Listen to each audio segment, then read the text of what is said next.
மாதிரி அட நிக்க கூட தெரியாதா அதுதான் இப்படிதா அது இப்படி இந்த ரெண்டு கை இப்படி இருக்கணும் இப்படி இருக்க கூடாது இப்படி இருக்க கூடாது இப்படி இருக்கணும் இப்படி இருக்க கூடாது பேய் மாதிரி இப்படி இருக்க கூடாது இப்படி இருக்கணும் கால் இந்த மாதிரி இருக்க கூடாது இந்த மாதிரி லெக் நல்லா தூக்கணும் என்ன முட்டி வலியா லெக் நல்லா தூக்கணும் எப்படி நீ கண்ணாடி கட்டிட்டு பாருங்க நேரத்தை வச்சிருக்கிறேன் நீங்க போட்ட கண்ணாடி போட்டுக்கிறது அவசரம் இதப்பா ஏவா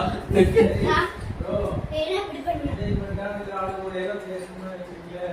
நல்லா இப்படி தூக்க வேண்டியதா முட்டி வலியா அப்பலாம் பாப்பா இது மாதிரி தூக்கணும் நீ இப்படி அட்ட டைம்ல ரெண்டு தப்பு சிக்கு ஜூம் தப்பு சிக்கு நாங்க தூக்கி புரியுது